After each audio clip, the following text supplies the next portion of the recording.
Catus, Maximus here, this time with a little review. This happens to be the ToolSmith ZipGrip, although these have been rebranded. I believe Craftsman and a few other companies had rebranded these style of automatically adjusting locking pliers, auto vice grips, versus traditional vice grips where when you want to adjust their size, you need to adjust this screw here so that this cam lever can slide back and forth so that the jaws can get into the appropriate position. Where these, as you can see, one, they're huge. If we compare to a similar size set of vice grips, the jaws are just super bulky. The handles are extra bulky. And that's probably one of the worst things about these is the handles are just so wide and so far apart. Makes them a bit uncomfortable to use, but they can be handy in certain situations. Build quality, these are made in Taiwan. I think it says somewhere in here. There we go, hiding right back there. I guess that's a big deal. Fully open to reset. And I'll do my best at explaining how they actually work. Plate steel construction. These are actually built pretty nice. These are nice solid rivets that have been flattened out pretty well. Plenty of them. They do use some plastic inserts in the back half of these. And the reason these are plate construction is it's just cheaper than attempting to do something like forge out some jaws. The steel can still be very good. It just means you need to do a bunch of rivets and really make sure that it's pretty high quality. Otherwise, the individual plates can unseat themselves. Pretty decent teeth cut into them. Anyway, the big deal about these is that we can see we can open and close them and locked, or without adjusting anything, we can put in something quite large in diameter, say this, and voila, locked again on something a totally different size, and we didn't have to adjust anything. So there is an adjustment screw on here, but that's to adjust the locking pressure. So how this works, and it's kind of interesting, if we look closely, what we actually have in here is a pair of wedges. This is a wedge, it's on a taper, and this is a wedge, it's on a taper this way. If I hold the arm, I can move this piece independently of the bottom piece. The whole key here is actually this little bump.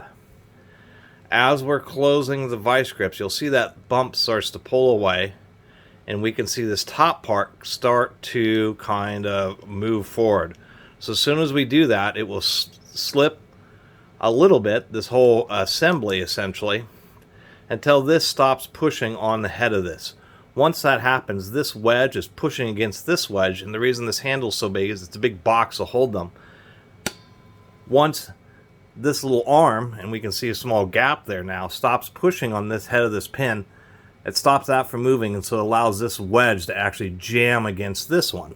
So when we use something like, or when we clamp on something that's a larger diameter, what we can see is the whole assembly will just move back further until we get the handle down far enough, and once again we get the same effect. This lower cam stops interacting with the head, stops pushing this back in parallel with the lower section, and allows it to lock up. And so maybe another way to describe it is in here, what we have is a pair of wedges, and when you're closing, it's pushing them both at the same rate. It pushes them both. This yellow one would represent this upper portion, the black one would represent the lower portion. So inside there, what's happening is as you're closing, it's pushing both of these at the same time until this upper part, when this cam stops engaging, stops getting pushed on it. But then it's still pushing on the lower slide portion, so they both move at the same time until it hits a particular adjustment point. Then it's only pushing on the bottom one, and you have the wedge, and so they expand and they get trapped in this little box. So all this adjustment screw here, and it says both positive and negative. It's nice to know that that screw can be threaded in two directions rather than just one, is just simply to adjust the clamping pressure. It's a little bit awkward because of the way they have the spring wrapped around the back of it. But anyway, it's an interesting idea. It does work pretty well. They just could make the handles get a little closer together, make it a little bit more compact. I tried getting this cover off, but I don't know if it's glued or if it's really just stuck on there. But looking online, I could see that on these, at least some of them, hopefully on this particular ToolSmith, that they actually welded the box because as these two wedges are spreading apart when you're clamping it, it's putting a huge amount of load wanting to split this box open. And so they would have to weld the top of it, otherwise it would just spread apart and this wouldn't have its effect.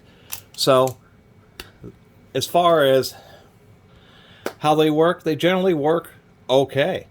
And once again, having the big handles, it's easy to open, but to close them, it's really hard with one hand. Unless you have really large hands, you're not going to have the best of luck. And that's probably my biggest criticism of them, and I suspect the reason these just aren't very common, even though I believe they were rebranded by Craftsman, is simply the fact that, one, they're probably a lot more expensive than just regular Vise-Grip style locking pliers, and two, they are quite bulky. They really are just huge. These are really would take up a lot of space in a tool belt or even in a toolbox. But I do like the idea of a Vise-Grip's locking pliers that you can just go ahead and grab onto anything. And if you don't want them to lock very hard, you kind of have to hold the spring, but you just adjust this screw out, and then they clamp much more softly.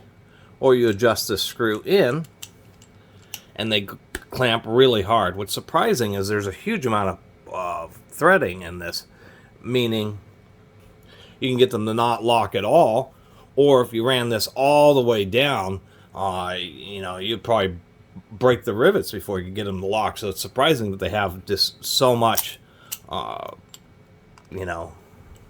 adjustment in them. That's the word I'm looking for. Other than that, I was going to say, they are built pretty well. This jaw is pretty tight. Every time you lock it, it actually aligns really well. So, thought it was kind of a neat set of pliers. I've never actually had the chance to own the auto sizing Vise-Grips, but could certainly see a variety of situations where they would be handy, where you just want to get on something, work on something small, get it loose, and then if you just need to grab something big, you can just get onto something big and then just grab it immediately and still have the same locking power. Definitely a pretty cool design. Just complicated and large. Anyway, I really appreciate everybody who's been watching and subscribing, and if you haven't subscribed, please do. Till next time, Catus Maximus out.